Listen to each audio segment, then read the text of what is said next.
As an aside, I've actually been thinking a lot about Kim today, because the very first time we ever did any public panel for Supernatural, period, was at the Paley Fest during our first season. With Kim. And we had no idea that anyone was even watching the show. And then there was like a crowd like you guys, and we were like, oh my God, people seem to actually watch this thing. And anyway, and so Kim was with us, and so I hope he's with us here now.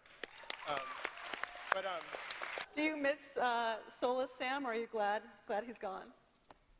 Both. I do miss Soulless Sam. I really, really enjoyed playing Soulless Sam. And if y'all disagree, then... No, wasn't he awesome? Yeah, totally good. Chilling is that, like, we loved what you did with it, by Thanks, the way. Man. Really well, I had great material to work with. But I've not been shy about the fact that I like to play a little bit darker, a little bit disturbed.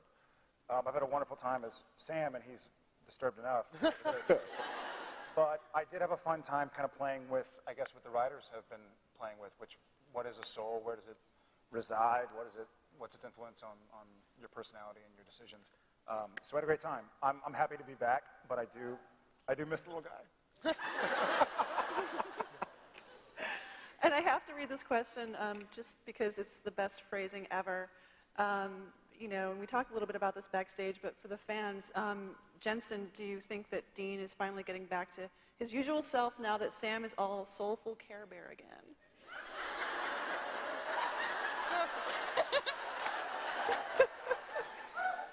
I missed you, Care Bear.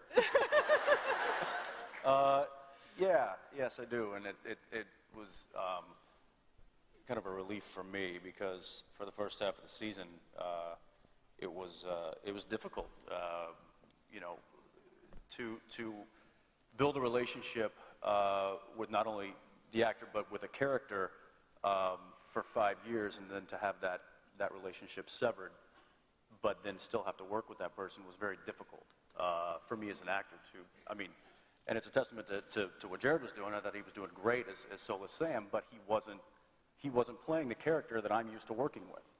So it was really, I struggled with it. In fact, I called down and talked to these guys about it, and I'm like, I'm kind of feeling way out of my comfort zone here, and I don't know what's going on. And I just didn't have those tools to use anymore that I had for the past 5 years. So I was very relieved when I read that episode and he was getting a soul back, because then I could go back to playing Dean the way that I'm normally playing Dean, and it was difficult, but you know, it was a good storyline. Just this past week, Bob Singer was like, hey, you know, I happened to be watching TNT this morning, and the pilot was on.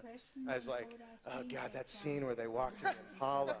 And like, for the writing of it, I mean, I'm talking about the writing. I mean, the guys are always nailing it in performance. I mean, really and truly, it's like, there are scenes where you just didn't have time. And for instance, like just to bring that back, because I just thought about it just the other day, like the pilot where they walk to the Impala and Sam and Dean are talking, and they're talking about like nothing that two human beings would ever talk about, but just setting up the franchise of the show. Well, when Dad raised us to be hunters ever since we were 3 years old.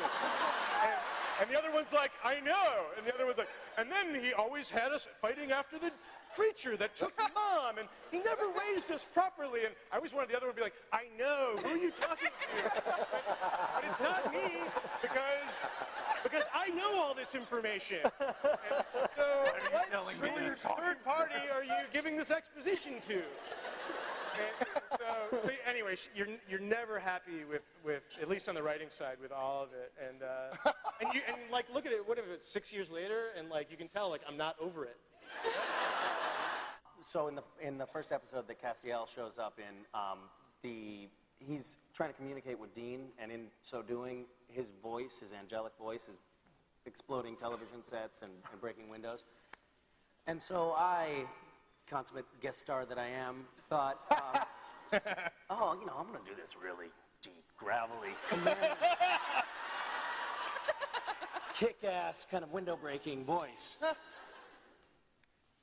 And I may be running into medical problems now. I mean, it has been brutal on my throat. So yeah, regret a little bit.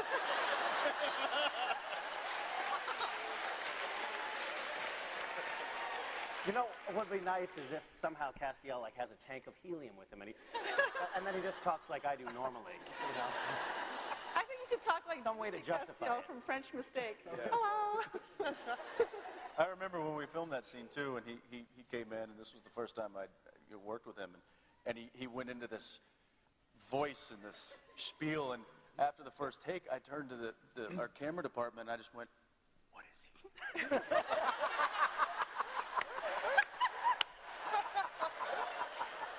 I was like,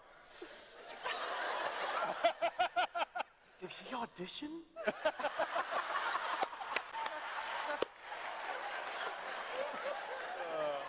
He knows that. I've told him that, and I continue to tell him that all the time. So. He said the same thing to me because I didn't have a scene with him, and I was like, "Hey, how's the new guy?"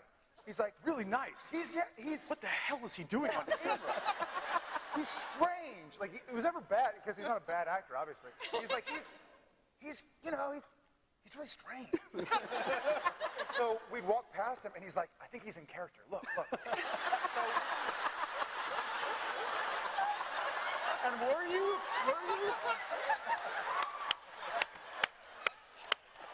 Because I remember specifically one moment, he was sitting in the back of a grip truck eating something. Must have been yogurt or granola or something. But we walked past, and Jensen kind of gives me this, because we're going from like stage 3 to our trailers, and he's like, "There he is." We kind of looked, and we both sort of did like... Look, there's the freak.